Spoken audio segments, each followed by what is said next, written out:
There's a sound your backyard shouldn't make, like the deep, menacing hum of a high-voltage substation powering up just 20 feet from your tomato plants.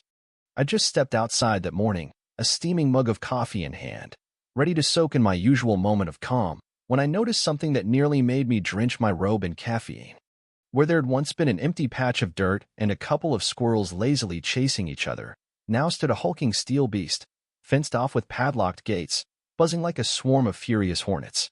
Right then, I knew my week was about to spiral into chaos.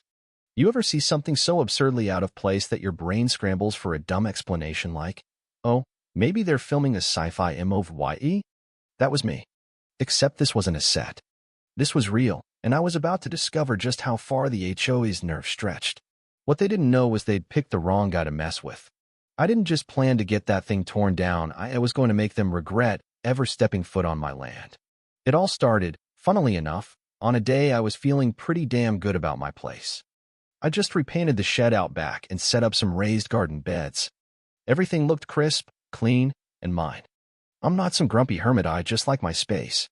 I bought this chunk of land a decade ago and kept it exactly how I wanted it, quiet, tidy, and free from the HOA's chokehold that ruled the rest of the neighborhood. Thanks to a lucky twist of zoning history, my property wasn't under their thumb, and I guarded that independence like a hawk.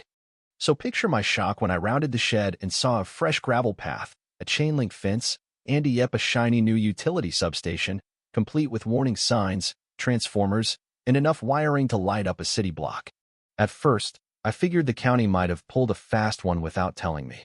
But that idea evaporated when I spotted a laminated sign zip-tied to the fence, Community Grid Enhancement Project, in partnership with Pine View HOA.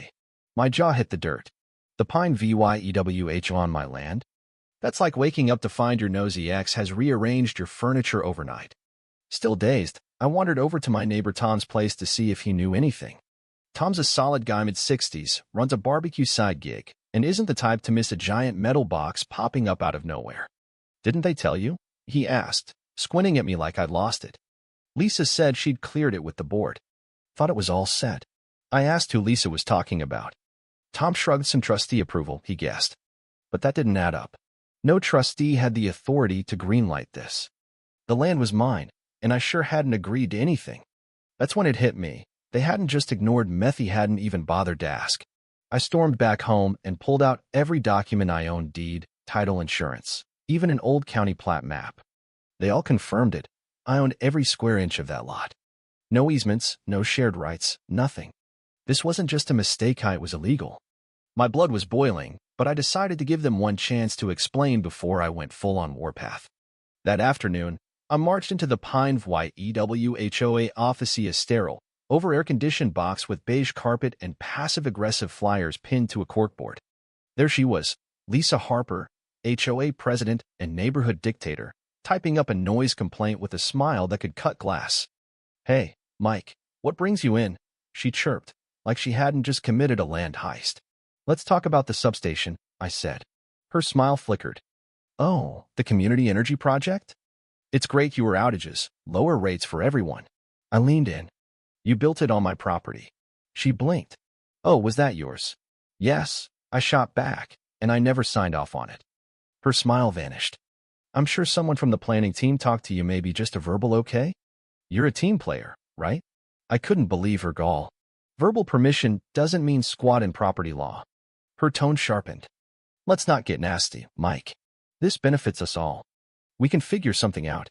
I left before I said something I'd regret, but as I turned, I caught sight of flyers on her desk.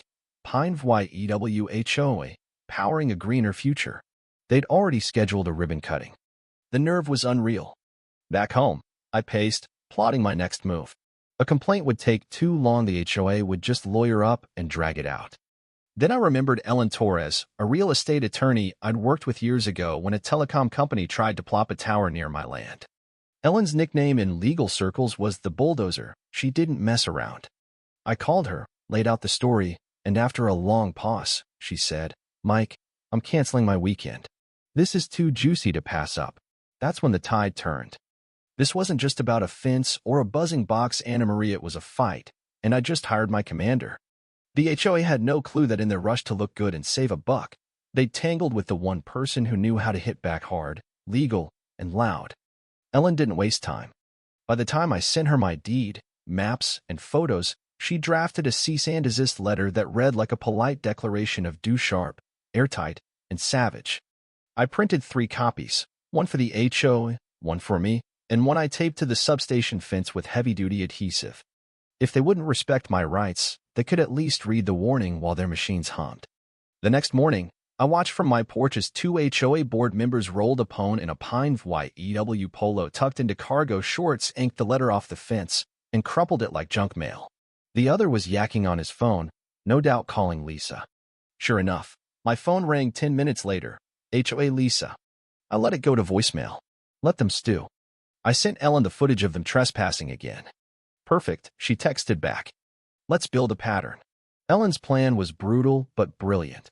Document every violation, every crew, every step onto my land, then hit them with an emergency injunction to stop everything, followed by a lawsuit for trespassing, illegal occupation, and damages. For good measure, we'd drag in the county zoning board and utility commission. The HOA thought this was a minor hiccup. They were about to get buried in red tape. Meanwhile, they started playing dirty. My mailbox filled with fake violations. My shed was suddenly unsightly. My fence, unauthorized, and my favorite, disruptive garden gnome placement. It was laughable, especially since I wasn't even in their HOA. They were grasping, trying to smear me, but it didn't stick. Neighbors started asking questions. I showed them the substation and my papers. Their eyes widened. Most hadn't even noticed it go up, let alone realized it was on my land. Tom backed me up, saying Lisa had been gloating at the last meeting about an infrastructure win, and how some people would thank her later. She'd even hinted at annexing my property for the community. Annex? What was this, a board game? As Ellen prepped the injunction, I fortified my land. New no trespassing signs every 10 feet, motion lights along the fence, and cameras with cloud backup. If a leaf fell near that substation, I'd know. I even added a sign at my driveway. Smile, you're on camera and trespassing. HOA folks started avoiding my house like it was haunted. But Lisa wasn't done.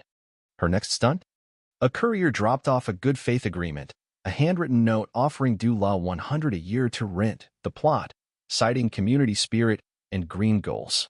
It ended with a clause saying I'd waive all legal rights and grant them a permanent easement. I laughed so hard I nearly coughed up a lung. Ellen faxed back a rejection stapled to the state's land seizure laws. Lisa didn't try that again. While Ellen filed the injunction, I hit the county assessor's office and zoning board. After some charm and coffee, I got Pine EU's permit filings and the jackpot. The approval for my lot was signed by M.T. Reynolds. Problem was, that's not me, and the signature looked like a toddler's scribble. Forgery, plain as day. I showed Ellen, and she grinned like it was her birthday. They're toast, she whispered. Turns out, I wasn't the only Timtwa streets over. They'd paved a trail across another guy's land without asking. He'd let it slide, but when he saw me fighting, he called, "If you're going big, I'm in." With the injunction filed and EVY Denke piling up, Lisa made one last desperate pitch. She showed up at my door in a teal blazer, clutching a folder labeled mediation offer. She launched into a spiel about collaboration over conflict. I let her ramble for 3 minutes before cutting in. You're not getting the land. You built on my property, forged a signature, and doubled down when caught. She stammered, "Mike, this isn't personal." "It is now," I said. "I'm not just removing the substation. I am leasing this plot to your worst nightmare, and I hope they add a billboard just to rub it in." She left, heels clacking on my gravel like a retreating army. This wasn't just about a power box, Anna Marie, it was about principle.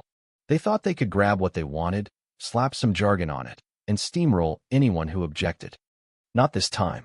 They'd picked the wrong guy, on the wrong land, at the wrong moment. I was about to turn their little scheme into a disaster they'd never live down. The injunction stopped them cold, barring Pine VYEW from my property. You'd think that'd be the end, but nah, this was just the warm-up. The HOA didn't slink away, they rebranded. 2 days later, their newsletter called the substation a temporary community asset, claiming it helped everyone, even unaffiliated properties. I nearly choked on my lunch. It was a lie so blatant it deserved a medal. Then a neighbor forwarded me an email chain. Lisa was pushing to reclassify my land as public utility space, trying to legalize their grab after the fact. Dirty players don't see what's coming, though, and they missed a gem Ellen found in the zoning records. Buried in an old development plan was a clause marking my property for potential commercial use. A clerical flub never corrected because no one cared. Until now. I stared at that paper, gears turning. If I could lease it commercially, this wouldn't just be revenge, it'd be a show. I called Green Peak Co-op, an indie utility outfit Pine VYEW hated. Years back, Lisa had shot down their cheaper power offer, locking the neighborhood into a pricier deal. Green Peak hadn't forgotten. When I told their exec, Ryan, I had commercial zoning and a ready-made substation, he practically begged to meet that day. I said yes, then spent an hour sprucing up the yard like I was expecting VIPs. Ryan arrived in a hybrid SUV, clipboard in hand, grinning like a kid at Christmas. He toured the site, asked about specs, and said, "Mike, this is gold infrastructure, location, and a jab at Pine VYEW. We'd love to set up a demo grid solar, batteries, maybe a micro hub. A clean, non-HOA power beacon." I nearly shook on it, but Ellen whispered, "Make them bid. You've got leverage." So I did. Next day, I posted a quiet ad, private commercial lot with infrastructure for lease. All offers welcome. Within 48 hours, I had 8 bid solar startups, a tech firm wanting a smart grid test, even Green Peak with free EV chargers and rebates for neighbors. I didn't just want payback, I wanted Lisa to see her own people cheer me on.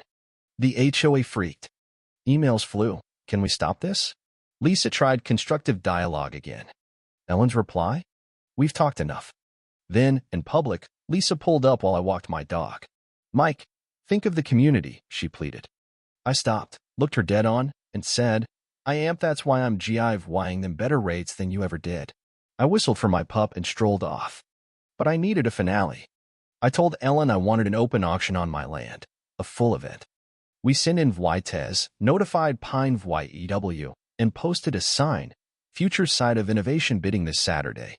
The HOA warned residents not to come. It flopped. People showed up in droves, food trucks rolled in, media sniffed the story. Green Peak won with cash, perks, and a sleek redesign. I signed the lease on Ryan's hood, lemonade in hand, toasting VY Tory. Lisa watched from a car down the street, fuming. Good, let her stew. The EVY tie-in was my masterpiece. I dubbed it the EVY tie-in party, printed mock and VYTES join us as unauthorized gear gets the boot and hired a taco truck. Neighbors brought chairs, someone blasted Sweet Home Alabama. The HOA's electricians dismantled their substation while we clapped. It wasn't just their low sit was public. Piece by piece, it came down. Green Peak stored the scraps I suggested Lisa's yard. Tom laughed hardest. Over the next week, Green Peak built their hub solar panels, batteries, and a lawn with a fountain that, from one angle, flipped the bird. We called it abstract art. Pine VYEU's newsletter went quiet, their patrols vanished, and Lisa faded. Then the kicker, a leaked file from a rogue board member meeting notes, messages, and the forged permit, signed MT. Reynolds. Ellen said, "This isn't just CIVY, it's fraud." The county pounced. Lisa was ousted, the board crumbled, and an audit exposed years of shady deals. Pine VYEW dissolved, its funds redirected to real fixes. The neighborhood bloomed wild door colors, flamingos, Tom's restriction-free barbecue. Freedom tasted like smoked ribs. I wasn't done. Green Peak's lease made my land a hotspot. Tech firms, schools, even a Serve VY Val Kit startup wanted in. Lisa applied to Green Peak for a job. Ryan asked my take. "Tore her through," I said. When she walked the site, I mowed nearby. Her silence screamed defeat. A sign sealed it. "This land is private, protected, and proudly independent" on one side, powered by persistence facing their old office. The hub lit up, bills dropped, and the neighborhood thrived. A note came later, "No hard feelings, Mike. Respectfully, L." I didn't reply. The land did, lights on, turbines spinning, her legacy a ghost. I'd turned their grab into a triumph, all because they thought I'd ignore a buzzing box on my dirt.